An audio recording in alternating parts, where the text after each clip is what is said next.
కళ్యాణ విశేషం. పూణేకి సంబంధించినటువంటి ఒక బాబా ఒక మహిళని ట్రాప్ చేశాడు. 15 సంవత్సరాలుగా లైంగికంగా వేధిస్తూ ఉన్నాడు, అనుభవిస్తున్నాడు. అంతేకాదు ప్రతిరోజు మూత్రం తాగిస్తూ ఆవిడ్ని టార్చర్ పెట్టాడు. ఆ బాబా కబంధ హస్తాల నుంచి తప్పించుకోవడానికి ఆ ఆశ్రమంలో ఉన్నటువంటి సీసీ కెమెరాలన్నింటినీ పగలగొట్టి బయటకు వచ్చింది.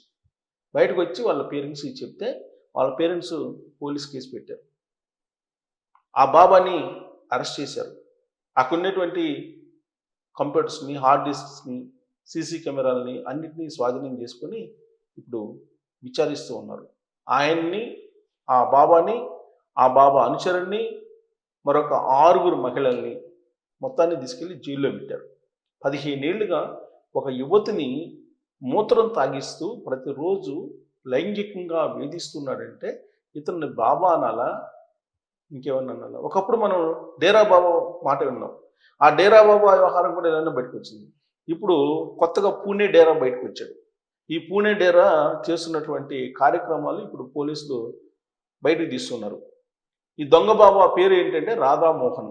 ఇతని వయసు 59 సంవత్సరాలు, సుమారుగా 60 సంవత్సరాలు. ఇతని అనుచరుడు కన్వల్, ఇతను 58 సంవత్సరాలు. వీళ్ళతో పాటు ఒక 6 మహిళలు.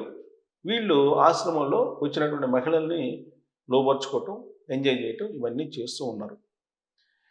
హర్యానాకు సంబంధించినటువంటి మిశ్రా అనే అతను 8 ఏళ్లుగా అక్కడే ఉంటున్నాడు, ఈ ఆశ్రమం దగ్గరే. అయితే అక్కడ ఆ బాబా పరిచయం అయ్యాడు మిశ్రాకి. మిశ్రాకి పరిచయం అయితే ఆ బాబా మాటలు నమ్మాడు. ఇంటెల్ పాదిని తీసుకెళ్ళి ఆ బాబా కాళ్ళ మీద పడేశాడు. ఆ సందర్భంగా 41 సంవత్సరాల తన కూతుర్ని కూడా బాబాకి పరిచయం చేస్తే ఆ బాబా ఈ యువతిని లోపరుచుకున్నాడు. లోపరుచుకుని 2001 నుంచి 2026 మధ్య ఈ బాబా ఈ దారుణాలన్నీ 2001 నుంచి చేసుకుంటూ వస్తున్నాడు. ఈ బాధితురాలి తండ్రి డాక్టరు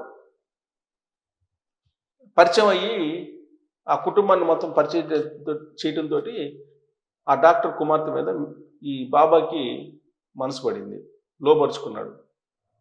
సో విశ్వాసాన్ని పరీక్షించే పేరట మొట్టమొదట బాధితురాల్ని లొంగ తీసుకున్నాడు. అనేక సార్లు లైంగికంగా వేధించాడు. ఆమెకు మైండ్ సరిగ్గా లేదని చెప్పి వీళ్ళని డాక్టర్ మిశ్రా మిశ్రా భార్యని నమ్మించాడు. తన దగ్గర ఉంచుకొని సరిచేస్తానని చెప్పాడు. ఆ సరే అని చెప్పి వాళ్ళు నమ్మారు. 15 ఏళ్ల పాటు ఎలాంటి అనుమానం లేకుండా అనుభవిస్తూ వచ్చారు. బలవంతంగా మూత్రం తాగించడం ఇట్లాంటివన్నీ వికృత శాస్త్రాలు చేసి కరెంటు షాక్ కూడా పెట్టాడంట. ఆ బాధలను తట్టుకోలేక బయటపడి వాళ్ళ డాడీకి వచ్చి చెప్తే కేసు పెడితే ఇప్పుడు పోలీసులు ఆ ఆశ్రమం మీద దాడి చేసి 19 హార్డ్ డిస్కులు, 12 ల్యాప్టాప్లు, ఒక ట్యాబు, 11 సెల్ ఫోన్లు, ఇవన్నీ డివిడీలు, సీడీలు, 23 పెన్ డ్రైవ్లు అలా మొత్తం తీసుకొని పోలీసులు విచారిస్తున్నారు. మరి ఇంకెంతమంది మహిళల్ని ఇతను అనుభవించుంటాడో.